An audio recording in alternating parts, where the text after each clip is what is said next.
within your workday or life. And it's not about doing the things you need to do in less time. It's about having a sense of relaxation and being secure that you know what you need to do, so you can ignore it and do something else. That's a joke.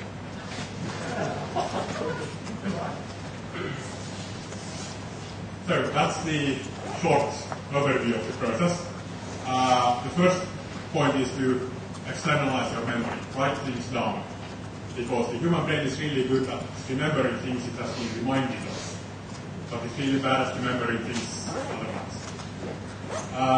After you write things down, you collect all your notes and all other new stuff you find. You get your given email or whatever in one or more inboxes. And you can leave that in the inbox until you have time to process it. In the process phase, you decide what to do about each item. And I will go through that later. Then you also need to organize the stuff in your life. You need to have a place for everything. And you need to keep everything in their place, more or less. Doing is the absolutely most interesting and useful part, because without that, nothing ever happens. So we'll skip that and go to review. There you go through your entire system and figure out where you are. Next one. This is my tools for capturing, except for my laptop, which is there on the floor. Let's see. You can use any tools you want for capture. GTD as a method is more of a design pattern than an actual implementation. You get to implement it yourself. I happen to like notebooks and mobile phones and other gadgets because I'm a geek. Other people have other tools. The file folder over there, that's my physical inbox. That's where all incoming bills and other letters go. It's not usually quite that full. But before I took this picture, I had been cleaning out my office in preparation for leaving on this trip. And I found a whole cardboard box full of stuff that needed organizing, so it's not different.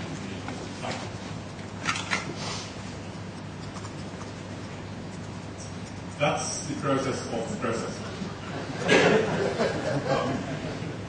So for every item, ideally you go through all your inboxes and all items in all your inboxes at some intervals.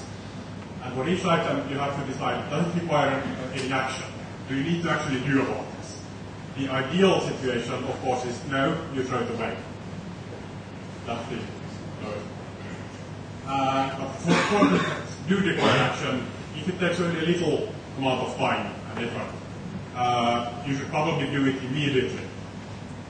Because the rest of the process has some overhead.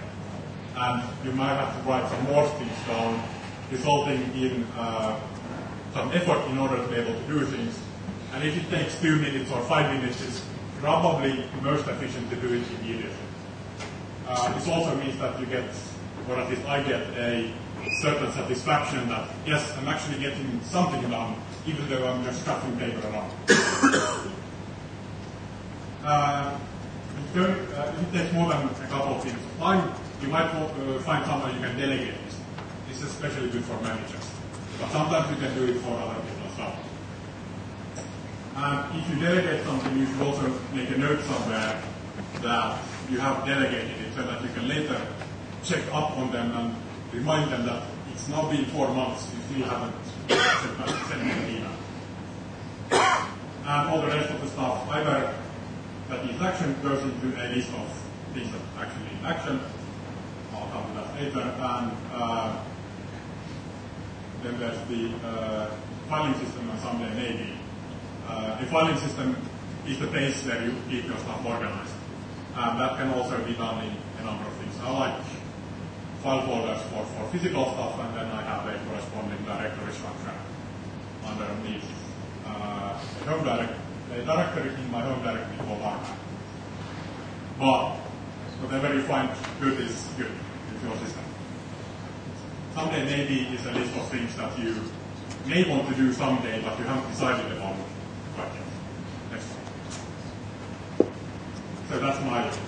filing system. In addition to the filing system, you need at least 4 lists and a calendar. The list of next actions is the things that you can actually do next. They are not dependent on anything.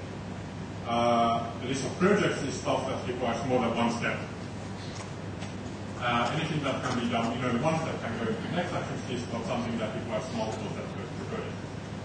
Something maybe you look for, waiting for is the list of things that you are hoping that someone else is doing for you. Next slide, please. You are not supposed to read that, that's internal canonical stuff. But go back in there. Okay. So, the list of next actions, I keep it in a text file.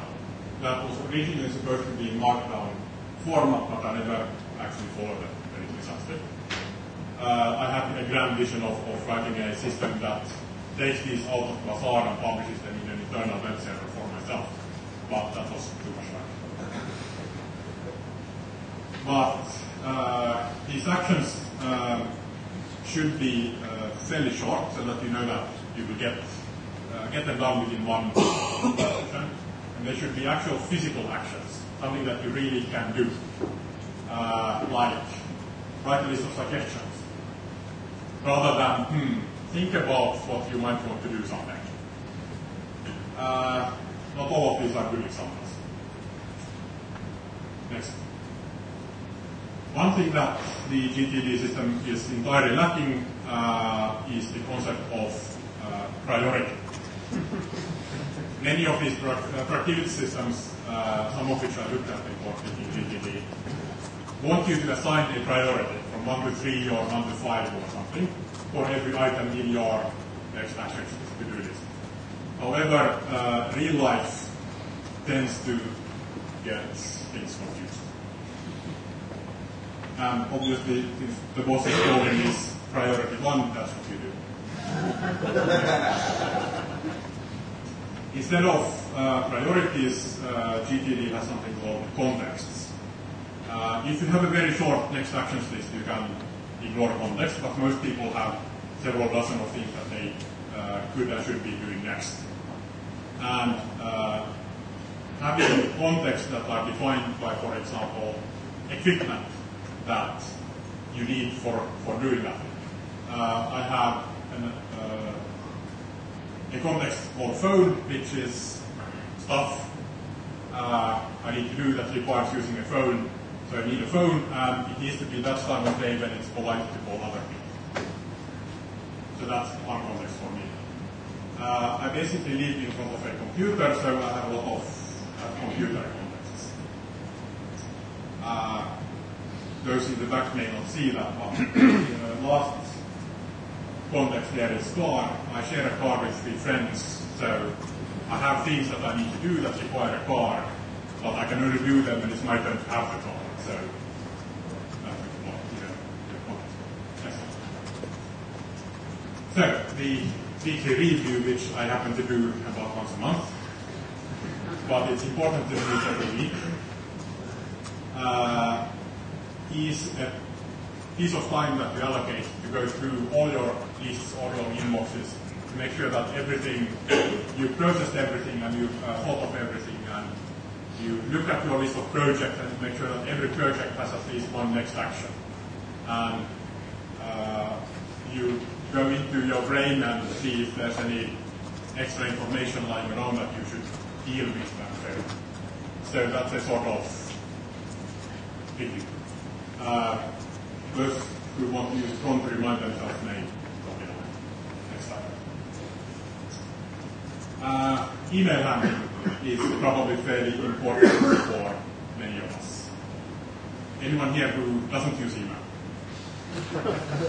Okay. Since starting to use GTD, I have removed a folder structure which used to be under the archive. That was insane. I had a habit of 10 years ago of archiving my email manually so that I would put them into an appropriate archive folder based on the content. And then I would have endless dilemmas of what to do about emails that contain 2 topics and stuff like that. So these days, what I do, I treat the inbox only as a GTD inbox. I delete everything that I have processed. A few things that I need to save until I've actually done something about them go into a pending and support folder where it stays until I'm done with it, and then I delete it. The reason I'm happy about deleting my email is that Evolution automatically makes a copy of the incoming emails into an archive folder, and if I really need to find that email, I go to the archive folder and find it, which works surprisingly well. The folders here that are in Finnish have to do with my spam managing, so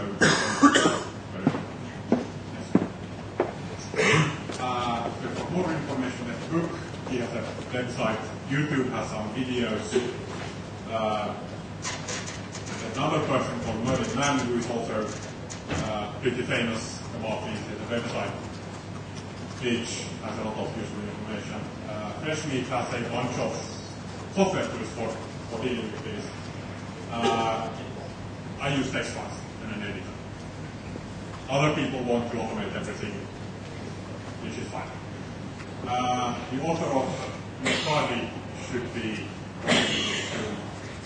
he's there. Go have him give you a demo if you like command line software. I like the software, but I'm going to stick to my folder because it took me a year and a half to figure out how to use this. That's a small hammer. The graph, I'm a geek, so my next actions list is kept automatically in Bazaar with a cron, and then makes a graph for me, giving the number of items in my next actions list. So I have about 1 minute for questions. No questions? Good. My question would actually like to plug 2 GTD apps that I'm interested in. One is Tracks, which is on getontracks.org, and the other is command line, the simple one, which is todo.txt, and that goes on todo.txt.org, so you don't have to. Right, so you recommend to just have one email inbox for everything? So this is something I don't really like, because email that I get tends to have wildly different priorities. So I'd like to sort of have separate inboxes for separate priorities that email has. So what do you think about that? The question was about whether to have only one inbox or multiple. Whatever suits you is fine. I delete all one email and then I go look at Postman later when it's time to handle bugs. But, I mean, that's me. You actually handle bugs, so. Okay, in that case, I apologize for taking up all your time to becoming productive.